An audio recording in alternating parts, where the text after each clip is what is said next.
Whether we like it or not, as radio talent, social media is a big part of our jobs now. Some will say it's not our job, but if you want to stay in this business, this is the one thing you need to be doing.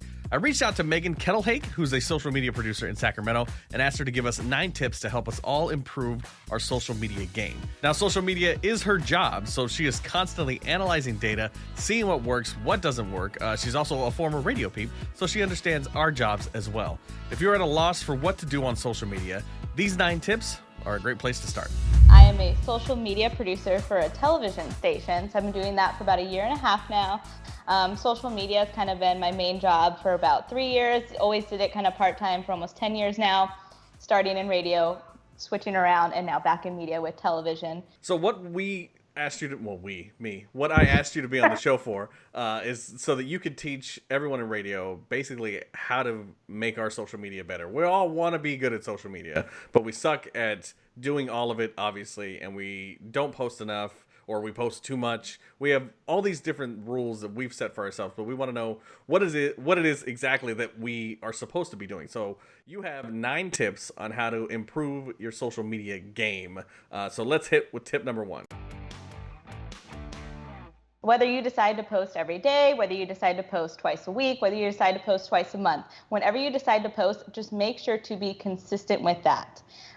Don't say that you're going to post a video on Thursdays and then be tired and just forget to post it. Don't do that. You always want to show up on your social media platform when you tell your audience you're going to show up. And if you don't have time to create a whole new post, just make sure to check in with your audience and go into the comments or go into direct messages to show that you're online those days that you just can't think of a post, to be consistent with your presence on that platform.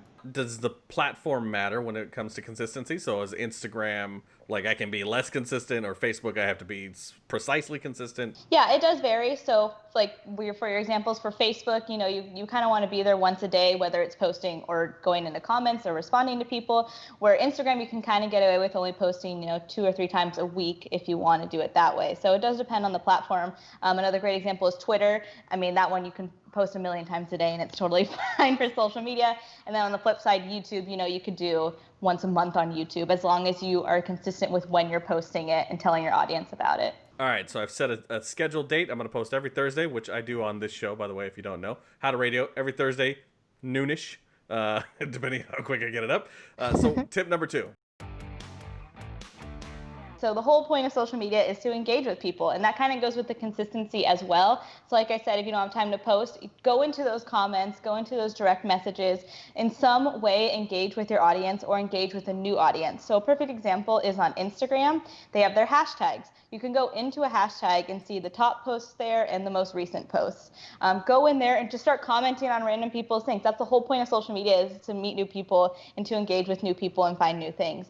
So definitely make sure to just go and start talking with people, and especially getting to know your audience a little more and engaging with them. How important are hashtags? Because obviously everyone posts like a picture, and then if it's got a bird in it, like sipping water from a teacup, you hashtag teacup, hashtag water, hashtag bird, hashtag feathers, hashtag flying, hashtag freedom.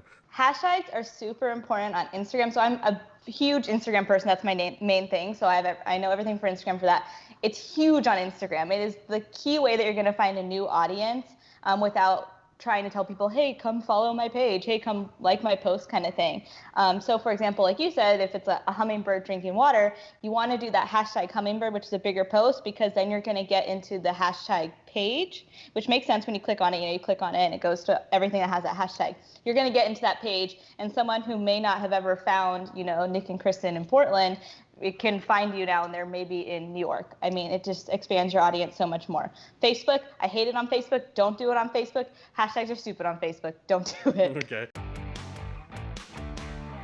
All of these connect with each other, these 3: consistency, engagement, and community. You want to build a community. You want to show that you have this common group of people that like this one thing. So for example, how to do radio and stuff like that. Radio is the commonality.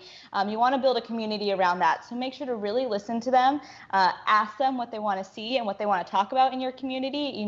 It never hurts to just ask your audience, hey, what do you want to learn about in radio? What have you learned in radio, for example? So make sure you build that connection, and you build a group around that common idea. So what would you guys like to learn from this show on How to Radio? Please comment below in the comments with what videos I should do in the future. Right there. Nailed it! Facebook groups. That is a huge new thing for social media. They paid for a Super Bowl ad, believe it or not, this year, which was only a few months ago. It feels like forever ago. But that was the first paid advertisement that Facebook did for the Super Bowl. They spent a ton of money on it. They're completely investing in Facebook groups right now because it's a community. It's people who are looking for something that's a commonality, joining this group because they want to have a conversation about it. For instance, I have a Nick and Kristen in the Morning Facebook page. Like, that's doing pretty well. Should I now just focus on the group, or should I have a group in addition to that? Like, what do you, is it okay to have both? For something like that, so like for your radio page, I think it's fine to do it that way. But say, for example, you can have a 99.5 The Wolf Facebook page, but then you have the Wolfpack Facebook group where you find out exclusive things about like behind the scenes. You find out, what private concerts you're going to have at the station, how you can win tickets before anyone else. It's kind of just creating more of that exclusivity. So like, for a show, it's totally fine, like Nick and Kristen or a midday show, it's totally fine just to have your own page.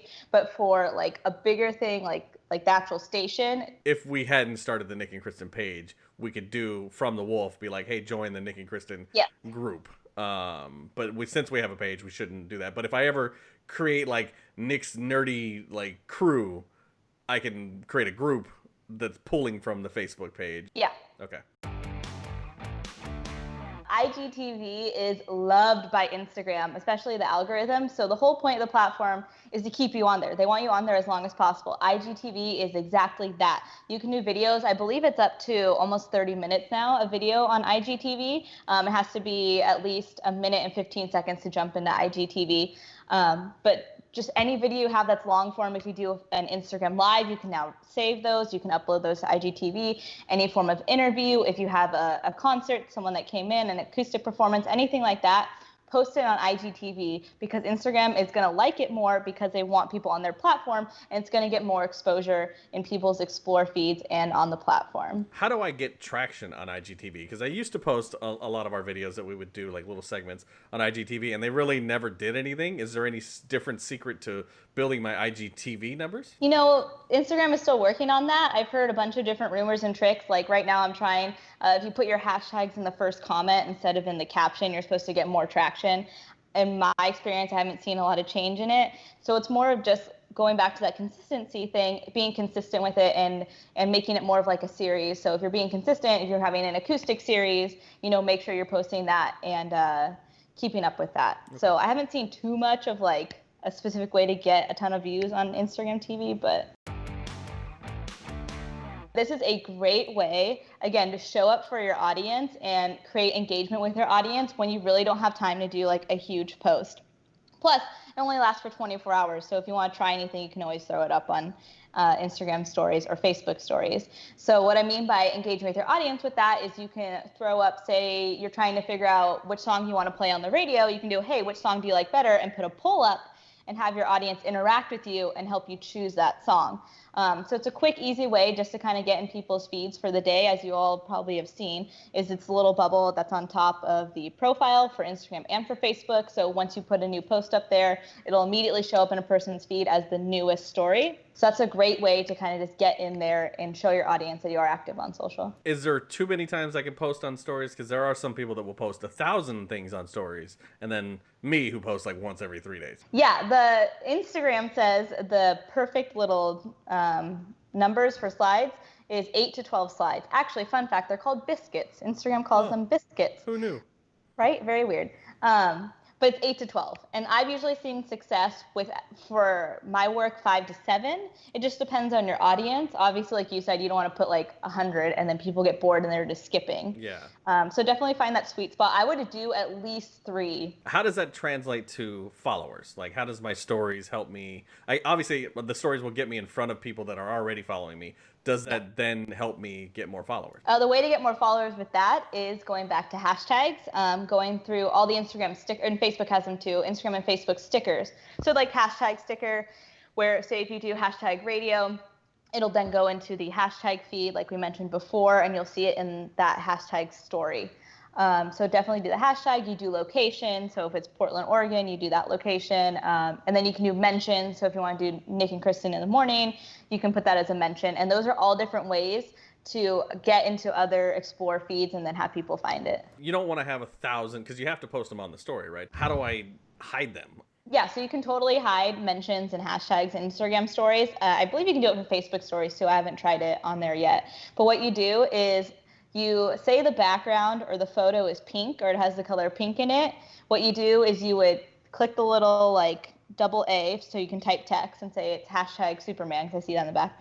Hashtag Superman. And then when it pops up, you can choose the color of the text. You click on the little eyedropper one and it'll pick the color of the background for you. So then it'll automatically turn pink, and then it'll match the color of the background so it hides it. So it's still there, but no one can see it, and you're still getting the traction to be added into that hashtag or tell that person that they were mentioned in that story. Is there a rule for stories versus posts?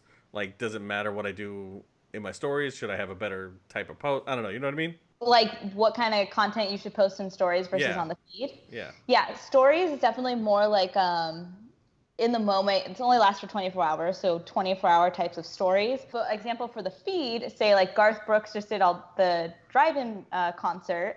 That would be a great one for the feed because people, since it's coming up and it's still happening throughout the summer, you know, people are going to want to save that post. They're going to want to share that post. They're going to want to come back to your profile to check on whatever the dates are. So something that's a little more long-term and has a little more life to it would be a better one for the feed.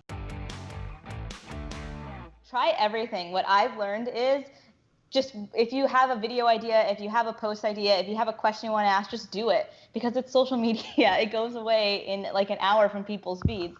So if it doesn't work, it doesn't work, but nothing hurts with trying it. And that's why I say it relates to Instagram stories and Facebook stories because those disappear in 24 hours. So that could always be the first place to try something. And then if you start seeing some traction or more engagement on that story, you can totally flip it over to the feed or make a Facebook post out of it. So never be afraid to try something on social media. You don't need to be everywhere.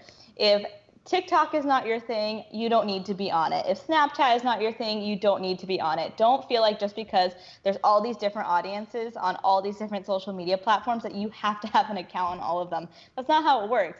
People aren't going to care if you're not on TikTok or not on Snapchat. You want to be where your audience is and who you're looking for. So for example, the TV station I work at has an older audience. So we tend to use all of our resources on Facebook. We just started getting a younger audience, like younger to middle age. That's why we started going on Instagram. There is no need for us to be on TikTok with 13-year-olds because they don't care about the news. So don't feel like you have to be on all of it. If you do want exposure on different types of platforms, for radio especially, I would definitely say if it's for TikTok, instead of putting the station on there, put one of your on-air talent on there. If they are super good at social media and they have a great presence on there, have them be the main person that's on that platform that's showing off your station.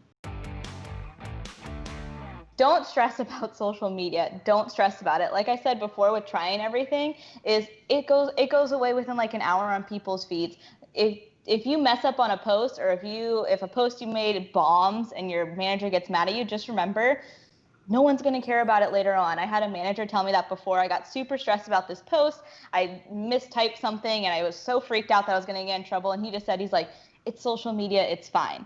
And I don't even remember what the post is today, but just don't stress out about your content. Like I said before, try everything. Use these tips to help yourself out. And again, if it doesn't work, it doesn't work. Just move on to the next thing. Is there any way, since we're done with your tips, but is there any way that you're seeing a profit on the sales side in television from social media? Oh my goodness, that's a loaded question. That's a loaded thing. Because I know we're all trying to do it because we want, exposure and we want to brand things, but in the end, we're trying to get some sales out of this. So are you seeing any of that? Because I'm not seeing any on our end. I don't deal with any of the numbers, or in that sense, like sales numbers or the money numbers. Okay. But as of what I know, no, we are still doing all of our advertising on broadcast, which is fine. That's the main bread and butter. Yeah. So it's all on there.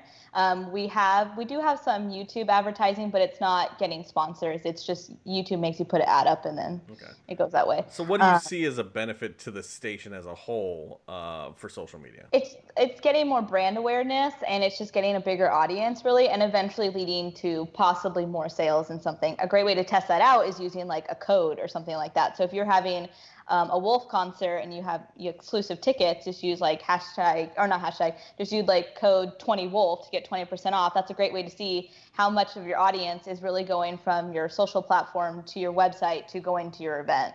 Appreciate you taking the time and chatting with us and educating us all. I wish you were still in radio so that I could say this is radio people teaching radio people, but I know that you're killing it on social media on your side of the screen. I don't know. You're doing well, and so I wanted to get your opinion. So thank you so much. Thank you so much, Nick. I love doing this kind of stuff, so anytime for you.